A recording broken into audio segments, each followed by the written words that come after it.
So for presentation today, we'll be joining Sam from Romaine Berg as he conducts a real-time review of random manufacturing websites. Thank you to all those that submitted your website and if you're able to join us. So Sam will talk about what they look for in an effective site and explain why it matters to the manufacturing marketing strategy. So to give a little background on Sam, partner and COO of Romaine Berg, Sam co-founded Romaine Berg to help business owners improve their business exposure online with aggressive yet accessible digital marketing campaigns. He has helped many businesses get their feet beneath them with marketing strategies previously unavailable to them. Sam believes his most significant professional accomplishment is building the fantastic team at Romaine Berg. He finds motivation in watching his team grow and loves helping those around him achieve their goals. His affinity to digital marketing and his love of agriculture and the West define his nickname as the Digital Cowboy. While he's not at work, you can find Sam outdoors, involved with local community politics, gaming, or spending time with his family. As a new father of 2 boys under 2, Sam is quickly learning the ins and outs of welcome, Sam, and I will pass it over to you. Excellent. Thank you. Thank you. So welcome, everybody. You are welcome to turn on your cameras or microphones and talk in real time. I want it to be more of a discussion. We're going to do some audits today, kind of teach everybody a masterclass, a shortened masterclass of how SEO works and how to get conversions on your website. As I was introduced, I'm the founder and partner at Romaine Berg. We are a top-ranked digital marketing agency in Minneapolis with a presence in Florida as well. We have just over 20 people on our team in multi-disciplines of digital marketing.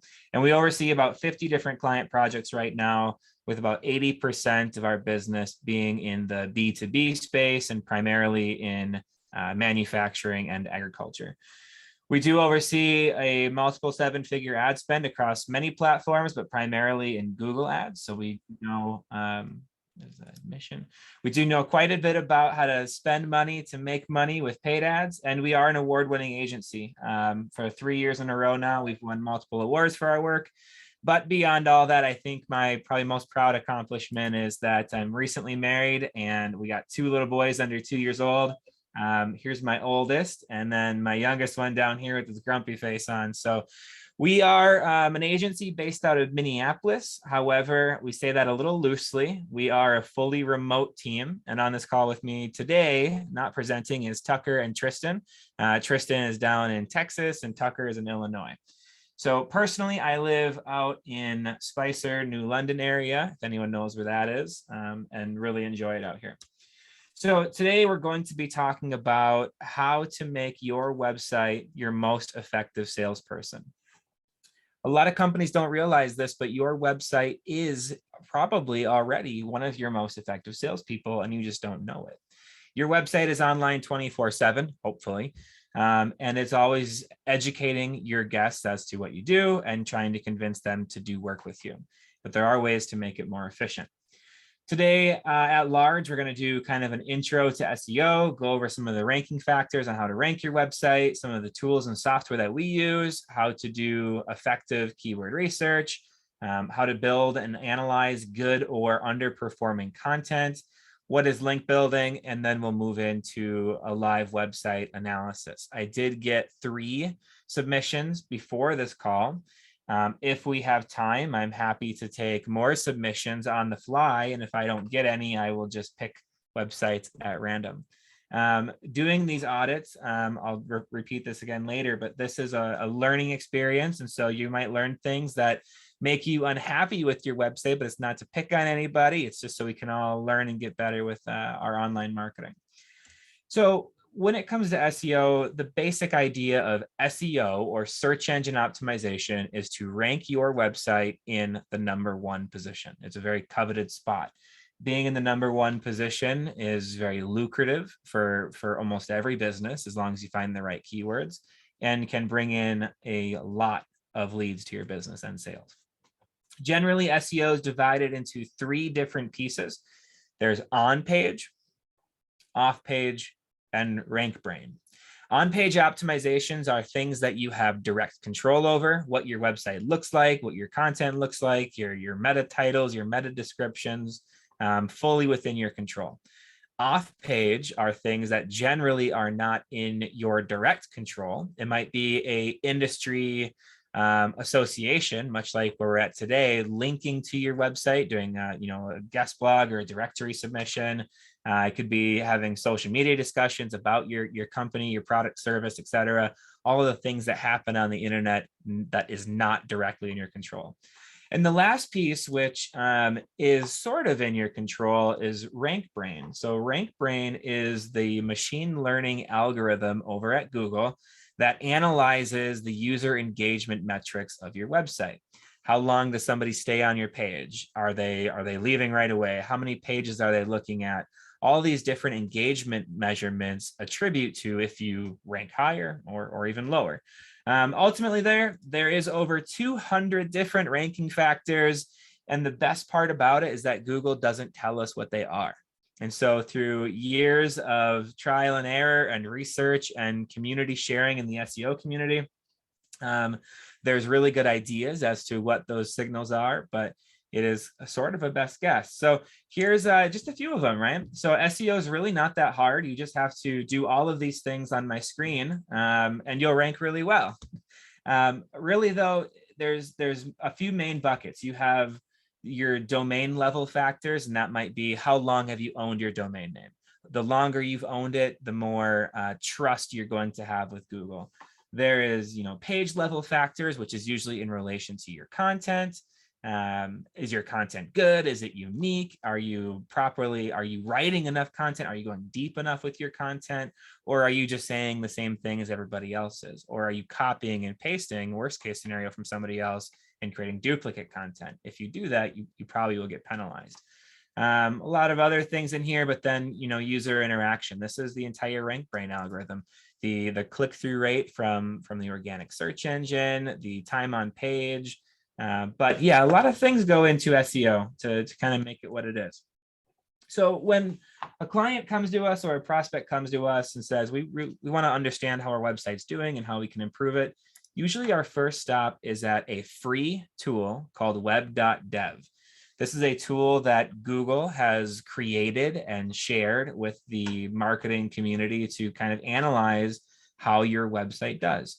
I would advise everybody write it down. I'll also put it in the chat. It's literally just web.dev, and you can drop your URL in that at any time, free of cost, and run an audit.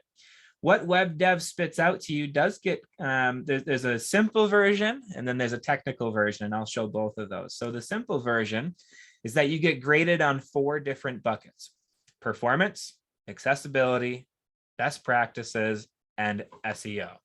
Their SEO checks only look at about 14 things, and we know there's quite a bit more than that. So at large, though, performance is simply how fast your website is. Does it load, under 2 seconds, which is about the attention span of today's buyer? Ideally, you're loading under 3 seconds on a rural connection. And for most of us, we are in central Minnesota, which is not known to have the best internet in the world. Some places do, but most of our businesses and even some of our consumers are probably in a poor cellular service area. Maybe they're on 4G, not 5G. Maybe they have 10 megabyte internet versus a 1 gig internet. And we have to make sure that the technology on our website that we're serving is easily loadable on the user's device. Otherwise, the result is they'll just leave. People don't wait around. The other thing is that Google always wants to give the best experience possible to their customer. Google's customer is the searcher. And so if your website does not give that user the best experience, Google's going to just not show you because you're not the best result. The other piece is accessibility. As we move into a digital world, having accessibility, which in general sense is about handicap accessibility, colorblind, blind, deaf, etc. Those people still have to use the internet. They still have to do business with you, and you should want to serve them. And so There are a number of measurements that we can look at through even the free tool web.dev, which does a great job at analyzing some of those high contrast or discernible link names. And we want to make sure that we reach those people. Again, think about it from Google's perspective. If your website is not accessible, why would they send their users to you? It's very simple to them. Best practices is much more of a broad sweeping net, you could call it. Basically, is your website secure? Are you running an SSL? An SSL certificate is what gives you that green padlock on your URL. A lot of people still think to this day that if I'm not selling anything, I don't need to have an SSL. And honestly, nothing could be further than the truth. Today, we live in a cybercrime ridden world. There's a lot of belief that the next war will be fought through digital means more than on the ground means. And there's foreign adversaries. There's people that just want to make a quick buck by hacking your website. There's all kinds of reasons for any website to get hacked. And an SSL is the first step to kind of block that. Additionally, Google also looks at it and says, if you're willing to make your website secure, we have a little bit more trust in you to send our users to your site. And then the last piece is the SEO, which they're looking at just a handful of factors to make sure that you're covering the basics. Do you have a meta title? Do you have an H1 description, etc. Feel free to put any questions you have in the chat or just unmute yourself and interrupt me. I don't mind. So the second part to the web dev audit is the technical side. So at large, they give you just the color-coded bubbles, and your goal is to get a green board. But then in depth, they actually tell you how to do it. That's the great thing about Google, is that they may not tell you the specific ranking factors, but if you look hard enough and you use the tools provided to you, you can start to figure out how this works. And so this is just an example site. This left picture looks specifically at speed. We can see that this site in particular was serving very large images, which is a very common problem, especially in manufacturing. You take a high quality picture from a photographer and you just throw it on your website without doing any compression. Well, now the user has to load that very large file. And most of the time, there's no reason to have that granular of detail. You don't need a 4K image on your website when you're just trying to get the general point across. There's other things like what we call lazy loading, which means that you're not actually loading all the website assets immediately, that you kind of wait till the user engages. These things can help speed up a website, and I'll show some of that in real time when we get to our audits. The right-hand picture shows some of the other buckets. I think this was best practices. So it's looking at trust and safety, just general things, user experience things. So if you have low quality images, or maybe they're blurry, or your site's slow, or it's not secure, or you're not using an SSL, those will pop up in the best practices. So there's a lot of website speed testing tools on the market. Our favorite as an agency is web.dev, because this is the tool that Google uses to grade you. A lot of marketers don't like this tool, though, because it's very hard to get good scores on. In my opinion, that should be our standard, the hardest tool possible. But there are some other tools you can use to kind of cross-check. A really good one that we would suggest is called GTmetrix. I would write that one down. I'll put it in chat as well. It's, again, another free tool. You drop your website in there and it basically spits out a grade. Our test website here just got a C, and it kind of shows what issues popped up. And they also have an in-depth feature, much like this one, that tells you what are the issues you need to fix. So when you're doing a speed audit, or you're working with your agency or developer, or doing it yourself, you can use these tools to kind of gauge their work and maybe even help them look at some things possibly. Here's the GTmetrix more in detailed view. I'm going to go past this one. The third tool we look at is another one that looks at the specifically the mobile performance. The other ones are what we call lab testing or desktop testing. This one's specifically for mobile. Now, in 2022, a lot of our web traffic, even for manufacturers and B2B businesses, happens on phones. especially as the new generation of buyers moves into buying positions. Phones will become more and more common. I would bet that if any one of you opened your Google Analytics, I would bargain to say that over 50% of your current traffic is from a mobile device. That's very, very common. So not to pick on MidwestManufacturers.com or anything, but we did a quick test there. Their mobile page speed was 3.7 seconds on a 4G connection. So this is the difference from having, consumers in the cities who might have 5G and it loads very fast. A 4G is usually, what we have statewide. Very few areas are still on 3G, very, very few. But if we brought this to a 3G connection, this would probably go even to 5 or 6 seconds. Now, like I said earlier, the problem is once you start getting over 2 seconds, people just don't wait. And so the user experience, which feeds the Rankbrain algorithm, will start to penalize your website and you won't rank very well. Moving into the keyword research side. So keyword research is a very critical piece of doing good digital marketing. Keyword research feeds your content. It feeds your SEO process. It feeds your pay-per-click process. If you don't know what you're targeting, then you're not targeting anything at all. You're just kind of doing activities that don't result in production.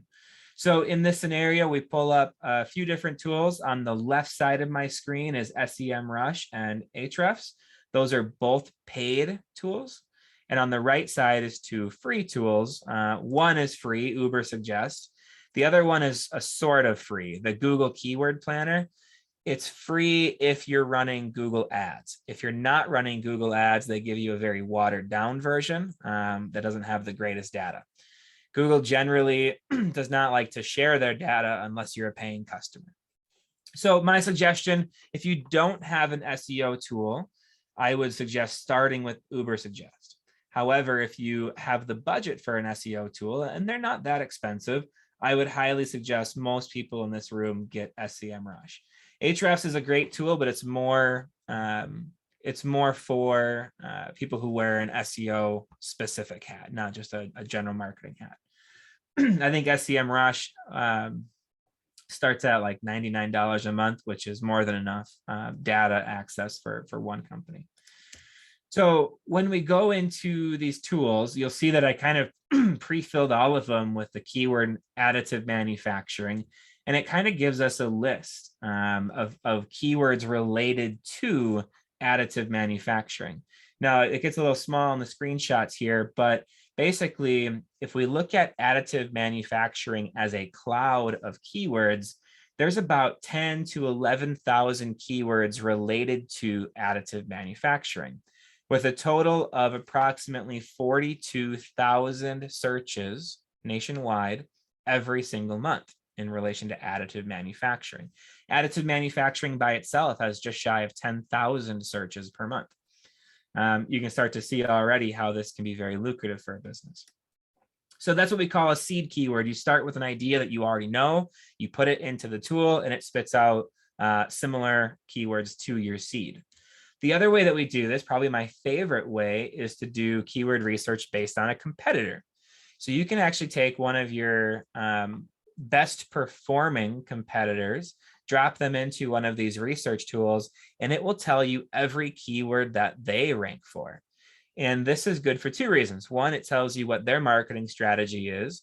And 2, if you can compete with them on those keywords and you can take market share from them based on what they're getting business for, you can start to make them less of a competitor for yourself. So additive manufacturing, the #1 ranking website nationwide, is actually from GE. They sell additive manufacturing equipment. This page on their website brings that they rank for 1,500 keywords. They get about 7,000 hits per month to that page. And the value of that traffic is worth $36,000 a month. Pretty cool. So ultimately, no matter how you do your keyword research, you're going to end up with a result similar to what I'm showing here. You will have you make a table in Excel or whatever your tool is and write down all the keywords that make sense, write down the volume of that keyword, and then how would you use that? So additive manufacturing, just shy of 10,000 searches per month, and you're going to probably use that on a service page. Or what is additive manufacturing? There's 1,000 searches a month, but that's more of an informational query, and so you'll probably want to use that on a blog page. This additive manufacturing definition, we oftentimes suggest to technical businesses that they should have a resources section on their website with usually a glossary of terms. It gives you a lot of opportunity to put new content out there that kind of feeds Google as far as your index keywords. And it also educates your customer on a number of fronts. By showing your customer that you are the expert in what you do, you're also showing that to Google, and you're increasing your expertise. There's an algorithm or an acronym that I really like called EAT, E-A-T, and it stands for expertise, authority, and trust. I'm going to put that in the chat real quick because it's really important that we remember this at all times. So if you can show Google that you are the expert, you are the authority, and they should trust you, you will rank. Regardless of all these 200 plus other factors, what it all comes down to is, do they trust you? Are you the expert? And are you like the authority in your niche? All of this can be ignored. So what we come to with just this very short list, I got, metal additive manufacturing, cold spray additive manufacturing, and different types of additive manufacturings. We come to just shy of 13,000 searches a month, 12,890 to be specific. Now, the great thing for marketers is, or the not so great thing sometimes as a marketer, you often have to convince your leadership team that this work is worth your time, right? And as an owner or a leader in an organization, you also are debating, is this work worth our time? So we can do a very simple math equation to try and figure this out. So we know based on real world data that these keywords bring us 12,890 searches per month. That's what we call our total search volume. I'm going to try and bring a calculator up on my screen. I'm not sure if you guys can see it or not, but I'll walk through it anyway. So when you rank number one for any keyword, let's say you rank number one for additive manufacturing, you can generally expect about 40% of that total search volume to actually click through to your website. So at 12,890, a 40% click-through rate, we are estimating that you will get about 5,156 visitors to your website. So now we have to know, and we can know this through Google Analytics, at what rate do you convert your visitors to a lead? That's a really important number to know. The goal for most B2B businesses is 5%. So if we have 5,100 visitors and we convert them at a 5% from visitor to a lead, that means that from this number here on the screen, you would expect about 257 inquiries to your business if you rank number one for all these keywords. From there, it's just a matter of at what rate do you close your sales and what's the average deal value. So let's walk this through. Salespeople always tell me we close 50% of all leads, so I'm going to call it 20%. So that brings us down to 51 sales, and let's say the average order value is $100,000 over the year. So this set of keywords can essentially add about $5 million to your bottom line in your business, which is why you can see that GE, a very large player, has spent the money, the time, and the resources to rank number one nationwide for this keyword additive manufacturing, because it makes them a lot of money. Any questions so far before we get into more technical stuff? Questions in chat, feel free to unmute. We'll just give it a minute here. Okay. Seeing nothing, we will move on to some of the audit features, and then we'll actually go into the audit itself. So when we do a content audit, and I'll walk through this some more when we actually do some live audits, it's really quite simple. We're looking for two different things. On the good side, we're looking for steady, sustainable growth. That this chart should be going up very steadily month over month. And you're going to have a little bit of this roller coaster where 1 month you're up, the next month you're flat, the next month you're up, the next month you're flat. That's very common. And here's another really good chart. These two correlate very closely. The more organic keywords or index keywords you have, generally the more traffic you'll have. And what we're looking for on the other side is a drop. We don't want traffic dropping. We don't want keywords dropping. But what's interesting is we could have predicted these drops very easily. And that's because, let me draw on my screen here, if it works. This section right here, they went skyrocketing at way too sharp of an angle right here.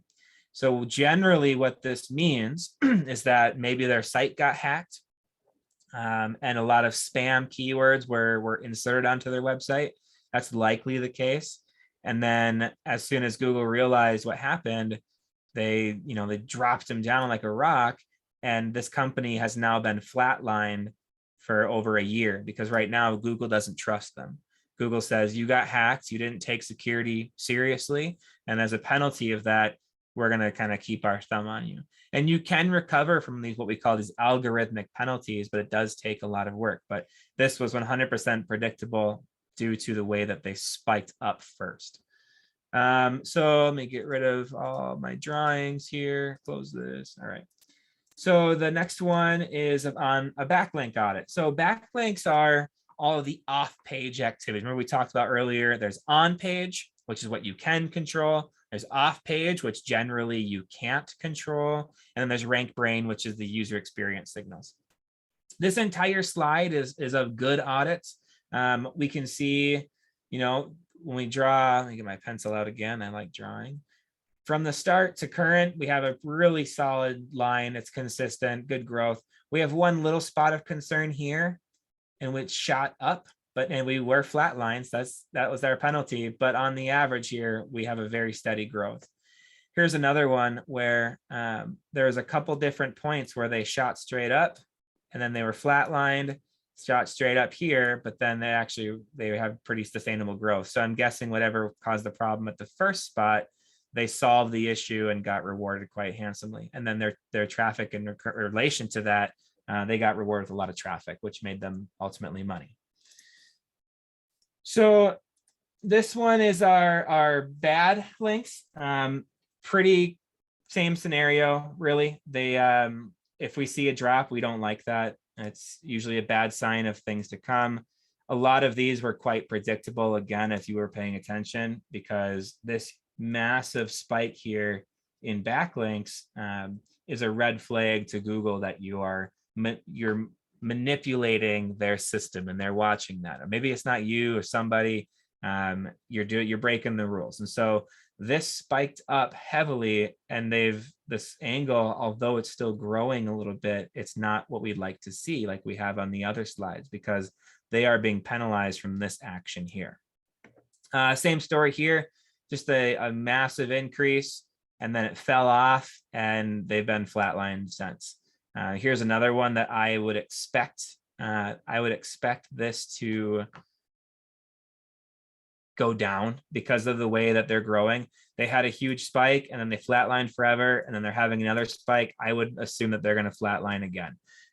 This is what Google looks at when they're analyzing, backlinks to your website, and are you doing a good job, or are you trying to manipulate them?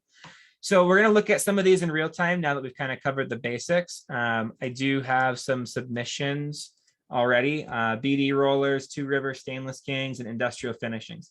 I put a no snowflakes image on here because I really want everyone to understand that this is not a place to get upset. You're going to hear things that you probably don't like. Maybe you worked really hard on this website and someone's now tearing it apart and who knows what. But this is all educational, and so you take away what you put into it. So let's take a look at BD rollers first. I think Dan is in here. Dan, are you still with us? Yep, I am. Excellent. We'll get started. I might have a few questions for you. So on first look, I like the look of this website. The imagery is really good. When we look at it, it's built on WordPress. It uses WooCommerce. I like all of that. They're using HubSpot for probably their CRM or marketing automation. All of the software on here looks pretty good. I'm not a huge fan of Yoast personally, but that's besides the point. And so looking at this, my first comment just visually is that this picture, being as blurry as it is not helping you convert anybody. The other thing is that your phone number is not actually clickable. So if we remember that most of your traffic is going to come through a mobile phone, what we're asking a user to do by not making our phone number clickable is we're asking them to either remember it, flip to their phone, punch it in, or tap and hold, select the whole thing, copy, and then paste it over to their phone book. We're making it hard for a user to talk to us. And that's every time we make it hard, we put up barriers to do business with ourselves, our conversion rate is going to go down.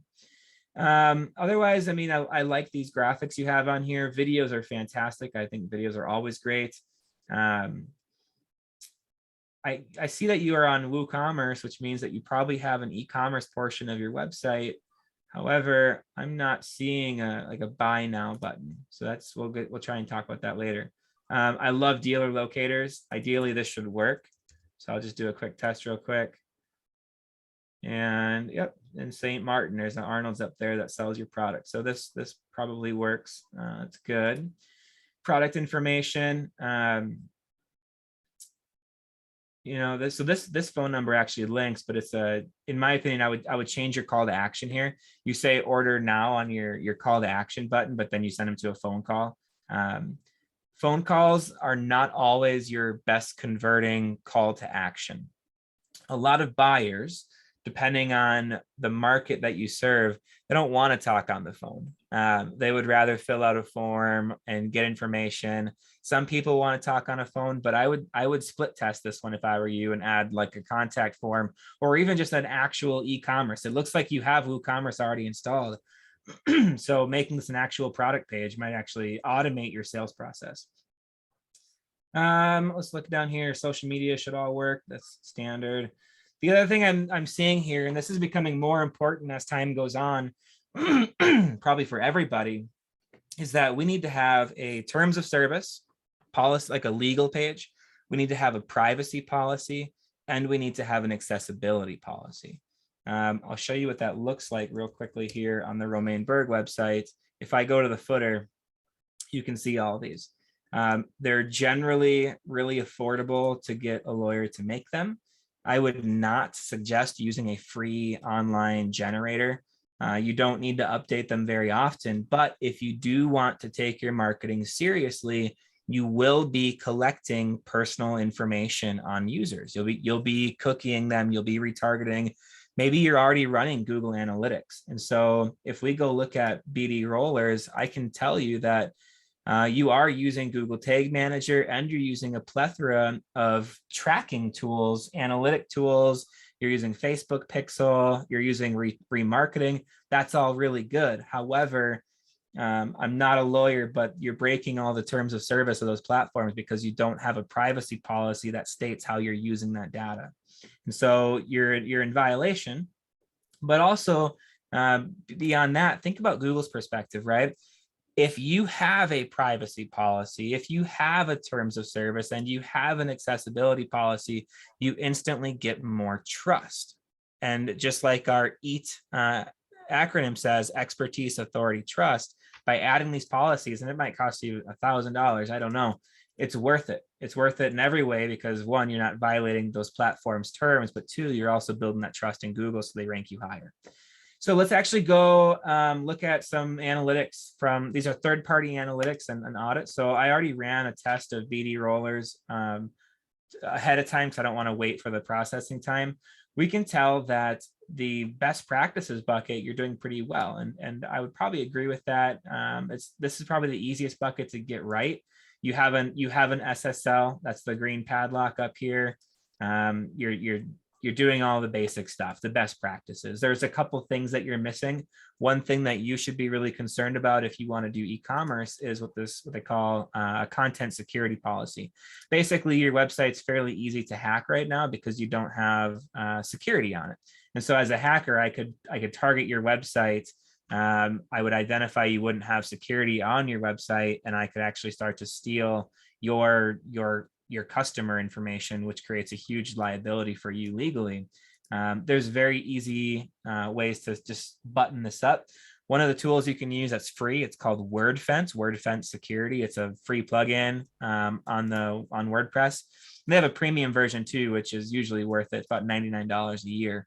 And that'll help button up your final item on your best practices.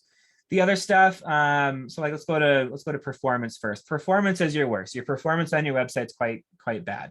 In the lab, we call it your time to interactive, which means all of your elements loading in and all being fully functional. It takes just shy of 13 seconds for all of your assets to load. Now, you might look at this and say, well, it doesn't take that long. Like right now, I just clicked on your homepage.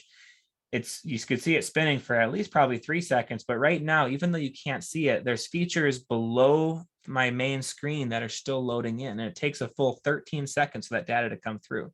So if I were to scroll right away, there's a very high chance that these lower features would not be loading for me. And Google looks at that and says, well, your website that's a 13-second load time is not very good. And then it gives you ways to fix it. So the number one thing that you could do to increase your speed is to enable text compression, or what we call caching. So I would assume, based on what I'm seeing here, that your website built on WordPress, it does not have a caching policy. There's free plugins, there's free tools to do that and kind of help speed up your website. The other two features I'm looking at is this CSS and JavaScript, which both kind of tie into the render blocking resources. Basically, you have a lot of code on your website, and looking at it visually, I would probably agree with that. All these different elements, even these lines, they all add to your total amount of code pulling in on your website. And the more features and the more whiz bangs and the more videos and the more graphics and whatever, all that is more things that your client has to load. And so there's this discussion that has to happen in marketing at large of design versus functionality, and where do you draw that line? So I'm running out of time and I want to get through a few more of these, but performance is a really big issue on the BD Rollers website. Increasing that, I could almost guarantee you would get more traffic. Accessibility is a big one, especially in the niche that you play in with agriculture. The age of the farmer is not necessarily getting younger. And your buyers are more likely in agriculture to have some kind of impairment, whether visually. There's a huge degree of farmers that have got some kind of chemical in their eye and they're hard of seeing.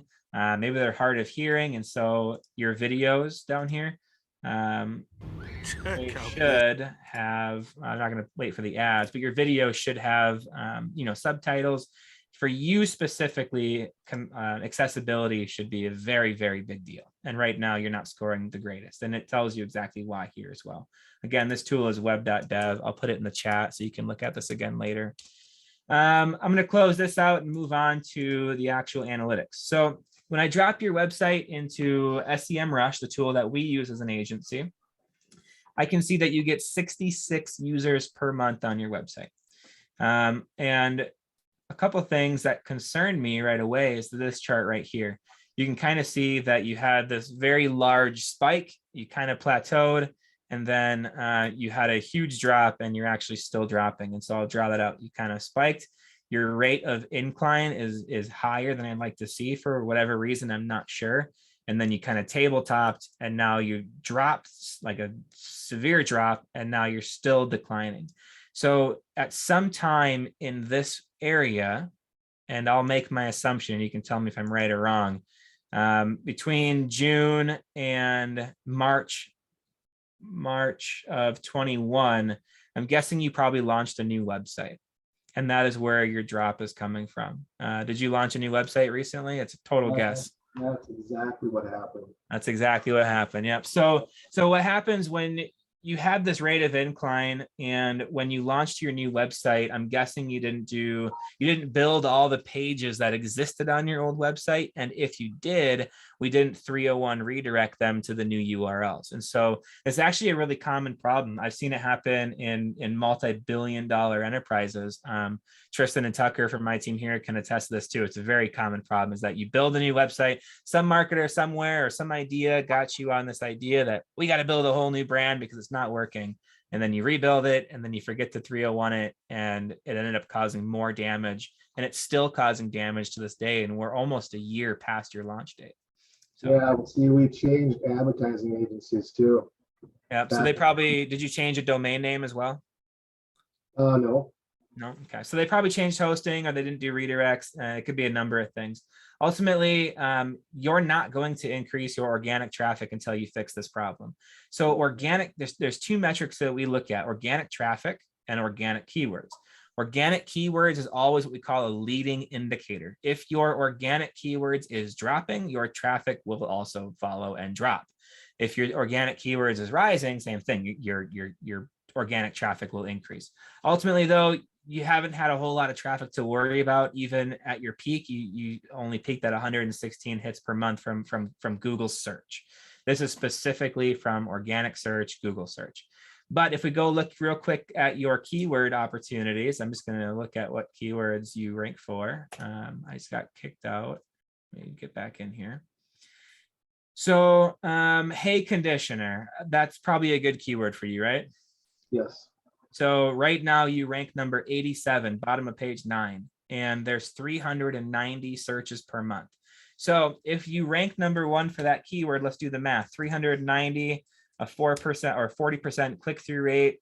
You're an e-commerce site, I would say you probably get a 3% conversion rate. That keyword would generate you, we'll round down, let's call it 4 leads. What is your average order value on your product? About $6,000. So 4 times 6,000 is $24,000. So ranking number 1 for this one keyword would generate you about $6,000 a month in revenue. So very quickly, you can start to see how there's an ROI here. I got to move on, but did you have any questions from what we covered here? Yeah, lots, but Okay. I'll be calling you later. All right. Well, I'll have my information on the screen when we wrap up, but yeah, so agriculture is a favorite space of mine. I actually have a degree in agricultural business and sales, and that's where I started my life before I got into the agency. But there's a huge opportunity for you here, both in paid ads and in organic search. So let's move on from that one. Thank you for your submission. I appreciate that. Thank you, sir. Appreciate it. Two Rivers Enterprises, are you in the room? Yes, this is Jessica. Jessica, welcome. Very good. Thank you. We're going to run through kind of the same thing. So looking at the website, we can see that it is built on WordPress, my favorite platform, for a lot of reasons. I see you're using Google Tag Manager. That's a really good sign that you're using some kind of analytics on here. I can see you do have analytics. You're tracking something. And I see that you're hosting with Flywheel, which is an interesting find. Flywheel is, in my opinion, a great host. My favorite host is WordPress Engine, and WordPress Engine actually owns Flywheel. So that's why I like them so much. A lot of really cool things there. With Flywheel, what I would tell you right away, though, is that you should look into the Cloudflare integration. It's a free integration. It's a free tool, and it will increase your website speed regardless of where you are today. So that's a free thing you can do. Looking at the website, though, what I would say right away is the design feels dated to me, and the call to action I would call on the weaker side. I do like that you do have a hero image, and I'm not sure exactly what I'm looking at, but if I was your buyer, I maybe would. I would probably reduce the amount of text you have here, get to what exactly your unique selling proposition is, and then make this call to action button a little bit more aggressive. Start now, whatever your call to action might be, and design it as a button so it stands out. So currently it asks us to read more. I'm curious where this takes me. Okay, it takes me to an about page. An about page is a really good spot. I can see that you're doing core values. I love that. I see that you're showing your clients. I love that. The one thing I would advise to you is that an about page is a really good spot to start showing off your leadership team. Again, if we go back to the EAT acronym, we're trying to build trust, and about pages are the #1 way that you build trust. And so how do we do that? We show off who we are. We show off our company culture. We show off our leadership. We show off our employees. We show off a culture video. And you have a lot of opportunity here to design this page to increase your trust, especially, and this page, I'm not sure if there's a reason to, this was your main call to action, because I'm sure your homepage probably gets the most traffic. And so your about page being your main call to action means that you want people to learn about you, but then we're not serving them with enough information to actually get that to go to the next step in the funnel. I'm going to keep playing around here a minute. There was something on your website I wanted to share. I just got to find it again. So in your capabilities, I like how you repeat some of your pages into multiple categories. That is helpful to a user to understand what all you can do and how it kind of crosses industries. There was, I just got to find it real quick. I think food processing. Yeah, right here. So these are what we call like industry hub pages. I would really advise kind of designing these out more and adding more aggressive call to actions. On this page, there's not a contact form at all. There's not even a visible phone number. I actually have to go to the contact page to actually find your contact information. And so think about Amazon. When you go shopping on Amazon, the reason they're so successful is because they make buying from them very easy. You don't have to go through multiple steps just to find the phone number or just to find the contact form. You can just click on a product and you can do one tap buy, which is super dangerous in my household, but they have your information immediately. And so we have to think about in our industry, how we can reduce the amounts of clicks needed to actually get to the result. And so I would put contact forms and phone numbers right on this page, make them stand out. But one of the things that caught my attention was down here, our markets. So you have all these duplicate pages for all of these different cities. Now, I understand the idea is that you want to rank in St. Cloud for food processing equipment. However, the problem with this is that this is what Google calls mirror pages or doorway pages, and it is 100% spam. Google is, without a doubt, penalizing your brand because of all these pages, and I'll show you why. If I open up these pages side by side, they are identical. They're quite literally, it's the same content with just the city being changed. So you have duplicate content times 10. I don't know how many that is. I'm guessing 10. You have duplicate content times 10. And I would guess without actually looking any further that you're probably not ranking how you want to for these anyways. And that's because Google's not going to reward you for taking the easy way. So if I go and look at the two rivers, I'm going to go here first, which is your web.dev audit. You actually have 2 green bubbles. That's awesome. I love that. Your best practices is super close. You could bump this up very, very quickly just by getting some better imagery and fixing these just 2 very small issues. So you could almost have an entirely green board by the end of the day even. Performance is going to be the one that really bogs you down. Your website has a 13-second time to interactive and a total blocking time. This one is the bigger concern of almost 2,000 milliseconds, which means the user can't actually take any actions. You can't click, you can't scroll, you can't do anything for 2,000 milliseconds. It's completely blocked. Google does not like that. So when we actually look at why, you got a lot of JavaScript, you're not doing lazy loading, the images are in an older format, we should be using next-gen formats, which I'm guessing would probably be applicable to everybody here. It's not common that people are using the new image formats. We should be though. So speed's a big one. So far the going against you is that we don't have good speed and we have a lot of these doorway pages. So I'm going to guess, I haven't looked at it yet, that we're not getting a whole lot of traffic. And so looking at Sem Rush, we can see it right here. So you have 10 organic hits to your website every single month. And we have something concerning here. I don't know if you know what this is. I don't even know if I could guess this one. In July of 2017, you had a massive spike, just absolutely massive, basically from 0 to the moon, and then immediately dropped, and you've never recovered since. So there is something about your website that Google does not like, and they haven't taken their thumb off of you since July of 2017. And they won't until you fix that problem. I would guess, and I don't know, this one's a bit harder to guess for me than the last one because it's a lot older. I would guess that this website probably hasn't been updated recently and that these pages were launched around that time, because in 2017 the algorithm was different. We could spam Google and we could make money with it. So we probably launched these pages. We actually had a little bit of success, and then the algorithm changed and we haven't gotten rid of those pages. And virtually all of 2018, we had 0 organic traffic, all of 19, and now we're just at a little tiny bump here. So do you know what happened in 2017? Yeah, we updated the website at that time.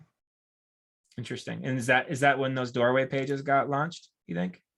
Yeah, that's when they got launched. Mhm. Cool. I'm 2 for 2 right now. Very good. So basically you did a strategy that worked in 2017, sort of worked. It was pretty gray hat, borderline black hat even then, but it did get you a little bit of traffic for a moment, and then you got penalized. What you're looking at is a penalty. Google has you penalized. It might even be a manual action. Do you have Google Search Console installed on your website? I don't think so. Okay, so what you can do is go to Google Search Console. I just type it in Google and then I click on this first one, Google Search Console. I'll put this link in the chat. And you're going to log in with either your work Gmail account, or if you use Google Workspaces, one of those, you'll log into this, you'll pick your account in here, and then you'll set up your URL. So you would basically take this URL and you would drop it into your Google Search Console, hit continue. I'll remove this from my account later so it doesn't screw anything up for you guys. And then it's going to say, okay, now you need to verify your ownership. So if you have Google Analytics, it'll say, okay, this Google Analytics is already in your account, so we can verify you automatically. If that doesn't work, you can try Tag Manager. If that doesn't work, you can add a little piece of code to your website. I think you're using Yoast. Yep, you're using Yoast. So you can take this little snippet of code and add it to your Yoast webmaster settings, and you can instantly verify your website. The point I'm trying to make here is that once you have your, give me 1 second. Once you have your website in here, you can go to it and Google gives you a lot of information. And specifically what you need to look for is the section on the left-hand side of my screen that says security and manual actions. You want to go to the manual actions section. And if you have something in here that says spam content, duplicate content, whatever, you have a manual penalty, which is the highest form of penalty on your website. If you don't have one, you are still penalized, but you're being algorithmically penalized. There's a difference. So manual action is the highest form, but sometimes the easiest to fix because they tell you did this bad thing. So you fix the thing, you resubmit for a reconsideration, and you'll get approved and you're all good. An algorithmic penalty is a bit different in that they don't tell you anything. You have to guess, but once you fix it, you'll recover faster. So again, I would guess it's this. If I were you, I would just go into WordPress. I would delete all of these pages. I wouldn't 301 it anywhere. I would just let it 404 and let it die out. And I would guess you're going to recover unless you have a manual action, and then you'll have to work through that. So I have to stop there for you. I only have a couple minutes left. Any questions real quick though? No, thank you. Absolutely. Absolutely. All right. Last one, industrialfinishing.com. Are you with us today? Yes, I'm here. This is Trish. All right, Trish, welcome. Thank you for your submission. So looking at the website, I can see you are on WordPress. We are in a WordPress crowd. I like that. WordPress, in my opinion, is the best platform for all of us. WordPress runs 70% of the internet. You're not tied down to a certain firm and their proprietary software. Finding a WordPress developer is as easy as going outside. And so if you don't like your agency or your dev or whoever, you can find a new one. You're also using Elementor, my favorite page builder. So that's really good. You must be hosting it on a Microsoft web server, which I'm going to highly suggest you get off of because those web servers are not optimized for WordPress. Where do you host currently? That I'm not exactly sure. I know we use a third party for a lot of this though. Okay. Yeah, I'd probably get off the Microsoft server just because a server environment can really affect the speed and performance of your website if it's not WordPress optimized and can cause a lot of issues. You're using WooCommerce, which is interesting. So I'm going to see if I can find a product somewhere. Otherwise, I really like the look of your hero section here. However, it is kind of wasting very, very valuable real estate. although it looks really nice and it's big, bold branding, you have no call to action. So someone comes here, there's nothing in this middle section that's saying do something. And so although I didn't like the stainless steel one going to the about page, I would say that would be a higher grade because they're at least having someone go further down the funnel. So I would even consider moving these words up just a few, like an inch, and then putting a button down here that says, you know, get started, learn more, whatever it might be. That's going to actually help you quite a bit. Coating solutions, you do e-coat, liquid, and powder. I like that. I'm a little confused. So ideally what you do is you have a dedicated page for each one of your services. And so I'm just going to check real quick. E-code is super cool, by the way. I just learned about it. Tucker and I went on a tour at a facility and learned about e-coding. So I see what you're doing. We have a location and we do location capabilities. I would probably change this up a little bit to do under your services, you would have like a drop down menu of all the different services you offer and let e-coat stand alone.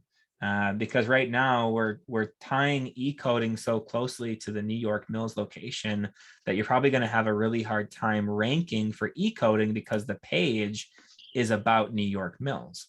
And so there's a couple of, there's what we call the three kings, the URL, the meta title, and the H1 tag. And so your URL is optimized around your location, New York Mills, doesn't say anything about e-coding. Your H1 tag is optimized around New York Mills and not about your actual service. And then your meta title is not optimized around anything. And so the three kings are completely missing from this page. And so if we wanted to rank for e-coding, we're not going to be able to do it in this format. So going down the rest of the page, I like that you have your value added information on here. What I would do is I would add a button that says learn more about value added operations or services, where they can actually read full featured about what are the value added services you have and make that like a dedicated page. I like the picture. The picture is really high quality and cool, but it's, in my opinion, more wasted real estate because we have a whole screen. I'm on a 49-inch monitor and I have a whole screen that has basically no content on it.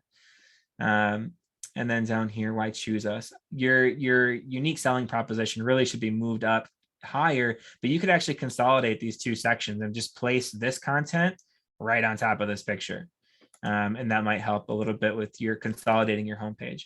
You are missing, just like the BD Rollers website, you're missing your legal pages on the bottom. Your phone numbers are not clickable. Your addresses aren't clickable. So ideally, when you click on an address, it goes to your Google My Business profile so they can get directions and figure out where you are.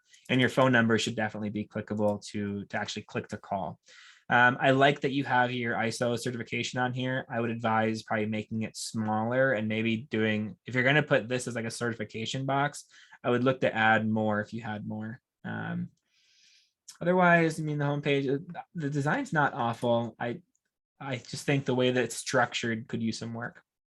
About page, I like this. It kind of goes back to the last website we looked at, is that we're missing people. People buy from people. That's how it's been much longer than I've been alive. And so if you're not showing your team and your expertise and getting people connected with your people, they have no reason to buy from you. What makes you different than anybody else who does industrial finishing? In Minnesota, there's a lot of people that do finishing services, a lot of people that do e-coding, and we have to figure out what makes us stand apart, and humanizing the brand is going to increase your conversions. You have good content. I like what you're saying, but I think the design is just missing the structure of the services. I would restructure these, like I said before, have dedicated pages to each service would be an ideal situation. Markets, I get it. Okay, I get it. It's not location based, it's actual industry based. So what we often do is on B2B websites is we call this industries and solutions, or industries and services. And that way it's more common nomenclature for B2B websites. So I would probably just change this from markets to industries. And then I would make each one of these a whole page. So if I'm in agriculture, I want to know how you're relevant to me. So I want to click on this. I want to learn more. I want to read more. What we're doing is there's a basic funnel called AIDA, stands for awareness, interest, desire, action. We have to make a person interested and desired in our brand before we can ever ask them to take an action. And so what you're doing here, if I work in agriculture, I'm interested. I'm interested to learn more, but then I can't. And so I just kind of, it's disappointing to me. And I'm just like, okay, cool. You and everybody else. Careers. I love careers pages. I like that you have careers pages. Everybody here should have a careers page. Hiring right now is awful for everybody. And also having a careers page with job openings legitimizes the brand and gives trust to Google because it makes you real. I love this picture of people. You should have this on your about page as well. I think this content might actually be duplicate to your about page. I just noticed that on the fly here. 25 years. Yeah, so this content's duplicate content. Your content can't be duplicated on even your own website. So you're going to want to change either the about page or the careers page because having that duplicate content is going to hurt you. I love this picture. All these pictures are fantastic. The human element that you added to your careers page, you got to add to your about page as well. Huge button, almost a little too big, but it does capture the attention. Interesting. It goes to a different domain. I'm curious how this is set up. That goes to we utilize like Doherty or Insperity or for hiring firms. So it goes to their recruiting page. Sure. So one thing we often tell our clients is that to try and own that process where you can put the careers directly on your website, because having that content live on your website adds legitimacy to your brand, but you can also start to rank on Google for those career focused keywords. And so if I take your jobs page and I do site : and I do a search, actually yours is one of the better ones. A lot of times these career websites, they don't actually index in Google. Yours looks like yours looks like it is. So that's good. You are indexing in Google. That's very good. Let's move on from that. The only thing I would change here probably is the content to make it not duplicate. Blog. I would probably change blog. This is more a nitpicky thing. I'd probably change blog to something like insights or make a resources tab. A lot of times people think blogs are like still personal life updates, which is so not true, but that's kind of the idea. So if we change these to insights or something related, we can actually start to get more clicks on that. The thing that I noticed right there though, is that when I clicked on this, it opened up a PDF. These PDFs are not going to serve you. PDFs generally do not serve websites very well. So anyone in here is using PDFs as a way to rank or get more traffic, it's not going to work for you. So what I would do is I would use the native WordPress blog row feature. I would take this PDF and I would just design this on the page. And that's actually going to help you rank better. The thing about this though is that you need to get, I love that you have a blog. You're the first website today that has one, but there's a lot of opportunity for growth here as well. We could get the PDF out of there and then actually start to do full featured content, like 800 to 1,000 words about what it is you're doing and why E-code's better than A-code. So I know E-code a little bit. So if I do E-code verse, I can't type apparently. So E-code versus A-code, this is a really popular search inquiry. There's actually people searching every single month for E-code versus A-code. And we can see the top 2, 3, 4 websites, the top 4 websites, they're all blog posts. So I'm going to open these up real quick just to give you kind of a comparison. So this is their blog post. What is A-coding? What is E-coding? What's the difference? And it's like a full featured, probably 600 words, 700 words here of a real blog post. This website here, they go an overview, bullet point list. I love the bullet points. Google loves bullet points. People love bullet points. So all the A-coding advantages, introduction to E-coding, all the E-coding advantages, the difference, and the way that this content goes in depth goes back to our ranking factors.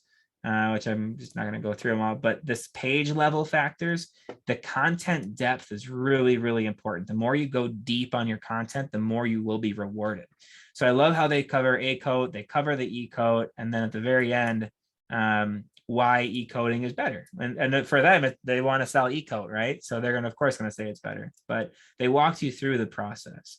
And then they even link you to their service page. So learn more about e-coding, and it goes to their e-coding services page where they have a dedicated page just to e-coding. I love that.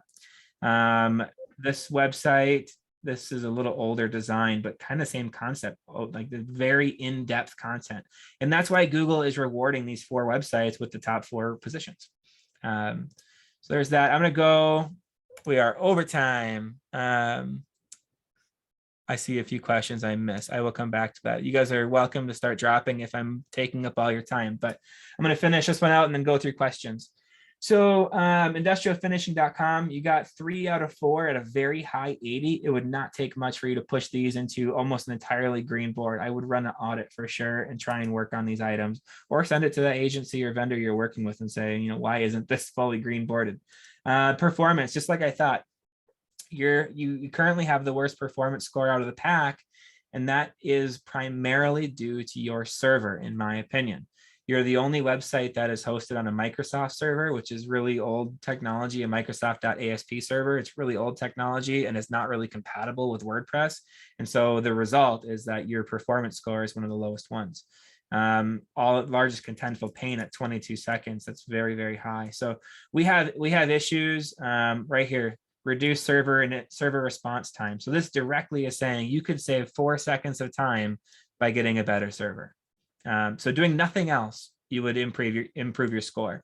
The first 2 items, this is interesting, serve images in next gen formats and encode your images.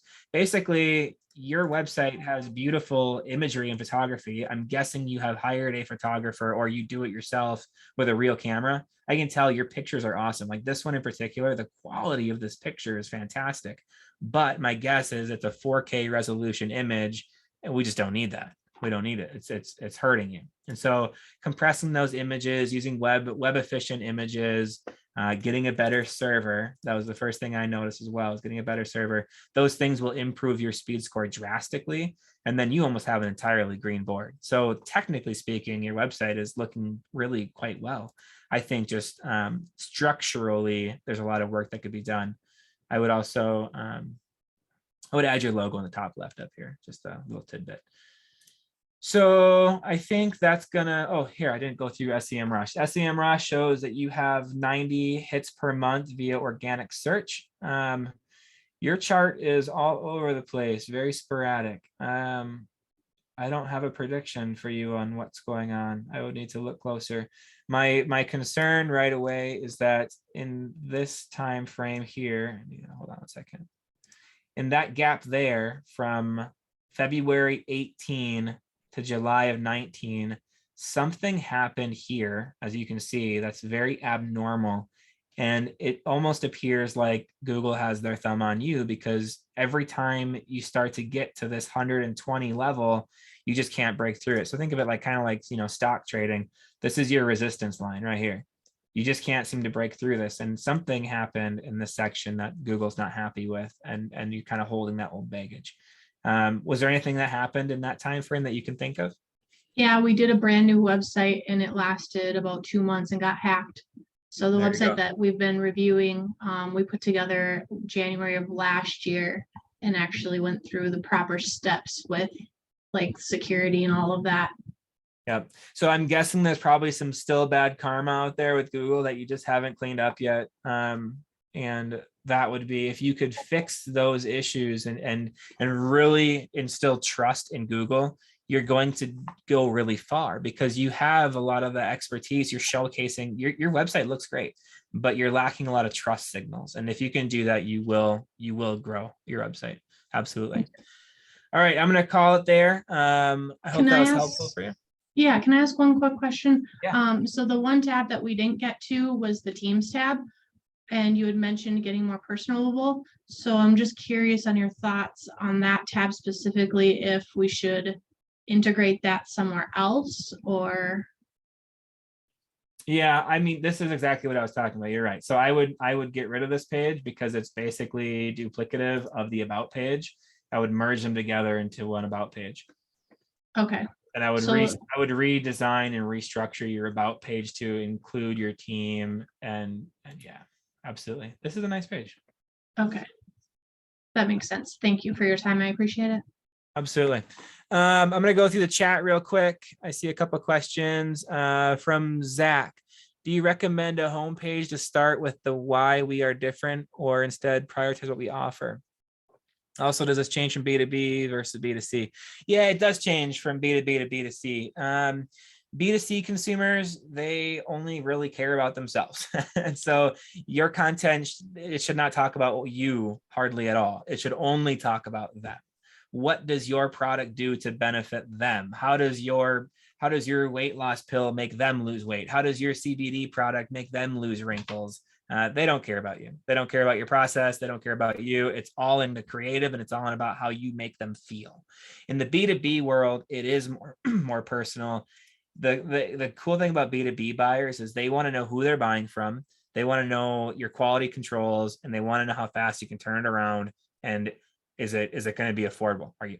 So there's a whole triangle: fast, quality, or cheap, right? And so pick two. You can only get two of the three, but people want to buy from people. And so in the B2B world, you're spending larger dollars. You have to bring that brand home.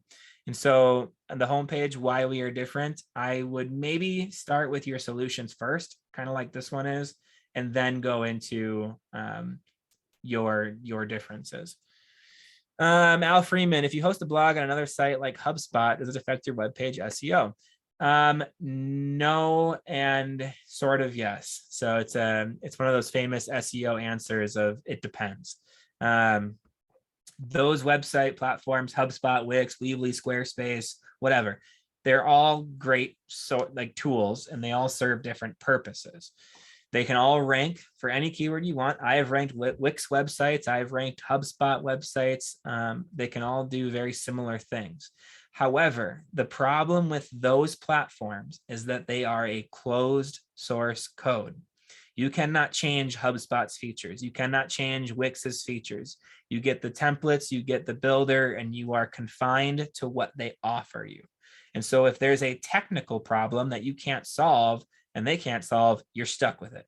If there's a new feature that you want to have, a calculator, a really cool RFQ form, interactive widget of some type, those platforms likely won't be able to support custom development.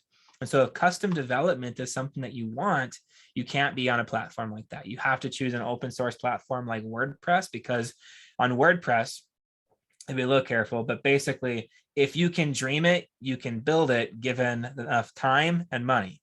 There's no constraints to the platform virtually at all, especially if you're in like a headless environment. You can do whatever the mind imagines.